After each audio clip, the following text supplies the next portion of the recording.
Sziasztok! A zene az kell, de azt is meg tudjuk mondani, hogy miről is szól egy-egy zenemű? Persze mondhatjátok, hogy ez buta kérdés, hiszen a zene olyan, mint a naplemente vagy az őszi levélhullás. Nincs értelme, egyszerűen csak megtörténik és önmagában szép. Ez igaz, de nagyon sokszor a zeneszerzők, akik írják a zenéket, valamilyen történetet is elképzelnek mögé. És ezt a történetet próbálják meg hangokba sűríteni.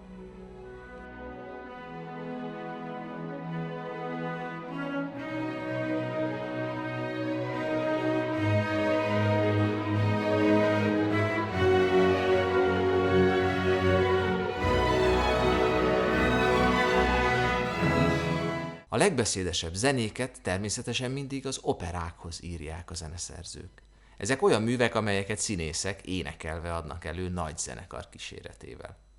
Természetesen itt könnyű kitalálni, hogy miről szól a zene, hiszen az énekesek eléneklik azt, hogy éppen mi a bajuk, minek örülnek, vagy mitől félnek.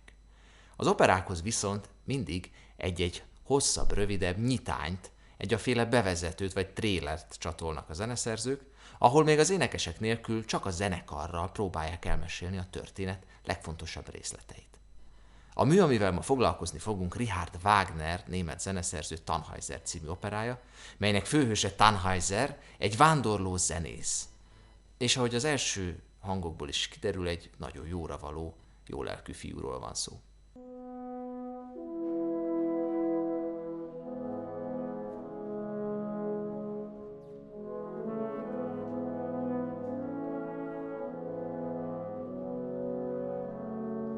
Már az első hangokból kiderül, hogy egy elég komoly sztorival állunk szemben, és a főhősnek nem lesz éppen könnyű az élete és a sorsa az operában.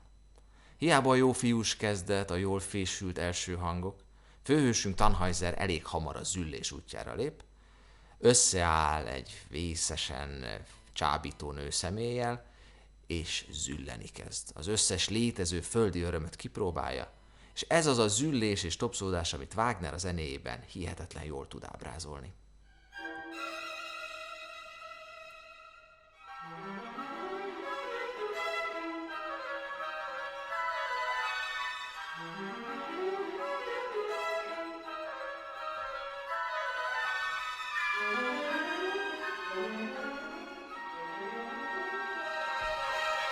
Miközben Tannhäuser elmerül a földi örömökben és a bűn összes létező fajtájában, van még egy szereplője az operának, egy lány, aki viszont hihetetlen jószívű, hihetetlen becsületes és hihetetlenül szerelmes a mi főhősünkbe.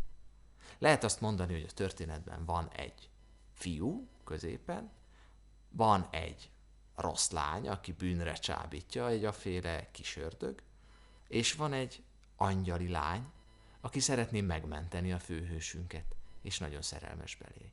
Hallgassuk meg Wagner, milyen zenét komponál egy igazi angyalnak.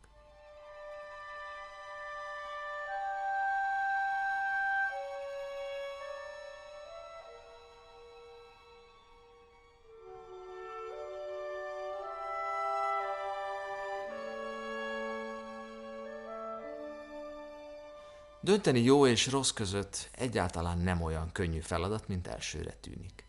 És ezt a nehézséget, ezt a vívódást a zene minden más művészetnél jobban tudja ábrázolni.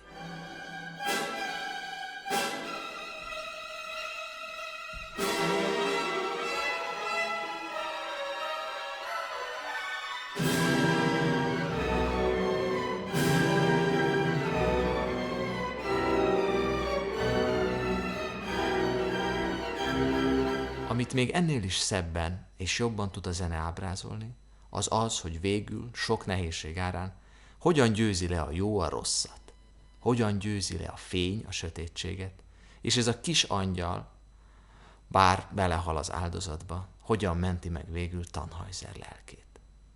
És erről is szól a zene, hogy végül a jó győzedelmeskedni tud a rossz felett, és végül mégiscsak a remény és a szeretet fog uralkodni a világon.